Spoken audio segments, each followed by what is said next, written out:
Salut à tous, c'est encore du clair avec vous, n'est-ce pas, dans cette vidéo pour la suite du cours dans Archicad 18.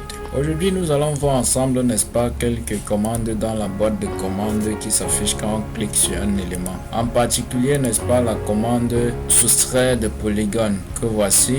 Nous allons un tout petit peu voir comment cette commande-là peut nous être utile, n'est-ce pas, dans notre dessin. Il peut arriver que nous ayons envie de percer, n'est-ce pas, quelques éléments tels que la dalle ou peut-être le mur vertical ou peut-être notre toiture, n'est-ce pas, pour faire ressortir les éléments qui se trouvent en bas de cela, tels que notre ferme et les charpentes qui passent en bas là.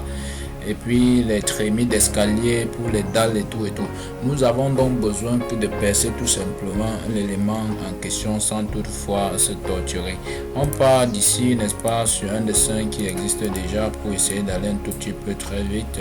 Voilà un dessin, n'est-ce pas, voilà notre toiture en 3D. Nous allons tout simplement voir comment on peut percer, n'est-ce pas, cette toiture en 3D sans toutefois toucher à la forme, n'est-ce pas, de la toiture. Le principe est très simple. Dès qu'on sélectionne, n'est-ce pas, l'élément de notre dalle comme ça, on clique, n'est-ce pas, sur l'extrémité comme ça, on fait un clic sur ça et puis tout naturellement cette boîte de commande là s'affiche comme ça. Cette fenêtre s'affiche avec toutes les commandes qu'il y a là dedans, parmi lesquelles il y a donc soustraire de polygones. Dans on clique sur soustraire de polygones et puis ça nous permet donc tout simplement d'aller, n'est-ce pas, cadrer la zone qu'on voudrait percer peut-être sur notre toiture. Autant pour moi, donc si je clique comme ça, je cadre comme ça tout simplement, ça a déjà laissé un creux sur ma toiture que je peux peut-être aller revoir ça en 3D tout simplement en sélectionnant comme ça et en affichant cela en 3D.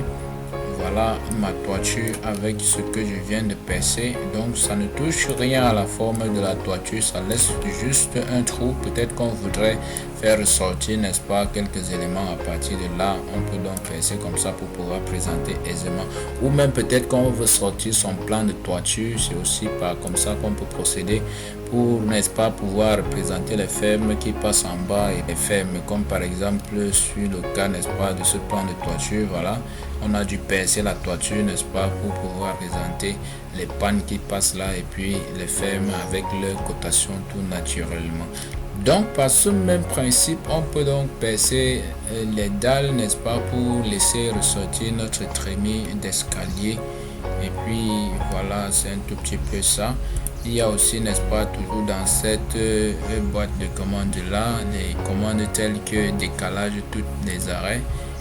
Quand on prend ça, n'est-ce pas, c'est une manière de faire agrandir l'élément, n'est-ce pas, à des dimensions, à des distances données. Quand je prends comme ça, je suis en train d'aller dans ce sens. Si je tape par exemple 0,5, je tape entrée, donc ça agrandit mon élément sur tous les côtés de l'élément de 0,5 cm. Toujours dans cette boîte de commandes, il y a tout simplement aussi la commande congé et chanfrein. Quand on clique sur ça, ça nous demande donc de mettre les angles et tout pour, n'est-ce pas, faire ressortir les congés et les chanfreins.